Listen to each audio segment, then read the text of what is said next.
What's up, guys? Time for some new content. Today's project is putting AC on MTVR. Got tired of all the hot days and playing out at Atlanta Motor Speedway and the rally and everything else, and I picked up two MTVR AC kits and was thinking about retrofitting one to a deuce and a half, but actually I'm going to put that one up for sale. Currently installing this one. The guide that they come out with on this is absolutely great.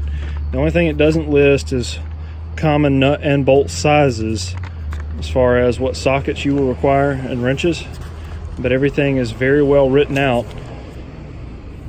Currently, this is where I'm at right now. I just mounted the bracket and I'm about to mount the receiver with muffler clamps. This kit is very inclusive. Comes with everything you could possibly hope for. Definitely recommend it. Climb up here where we can get a better view. All right, so yesterday's work, drained the coolant down 5 gallons per the instructions, disconnected the hoses for the reservoir. You have one there, a couple up here, and you have one down below. Remove those hoses. There was just a little bit of coolant left in the reservoir because I'm at a little bit of an angle. Disconnected the air line off of the horn.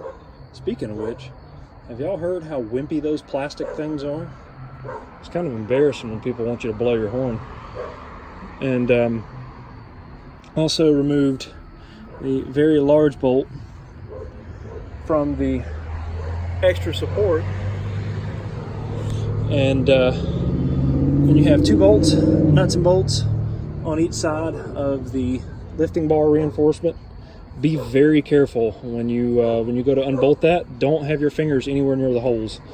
It's tough enough to get the bolts out, but when mine turned loose, it had a very violent pop to it. Definitely could lose a fingertip or two if you had it in the wrong place. Then you end up removing the crossover tube that goes to your radiator and the upper half of your engine. I removed that crossover tube, and that exposes the bracketry that supports your clutch fan and the top of your radiator mount, and then your hood springs and everything mounts to it. It is a very high carbon steel. It's very tough to drill. You need to have some good sharp bits and plenty of cutting lubricant. And the template really sucks as far as this goes. It took some trial and error and very careful measuring, but we got it close enough. Drilled the holes, put that bracket on, went down below. This kit runs a different serpentine belt than your factory non-AC truck, and then it adds a V-belt on an additional pulley down there with a second bracket.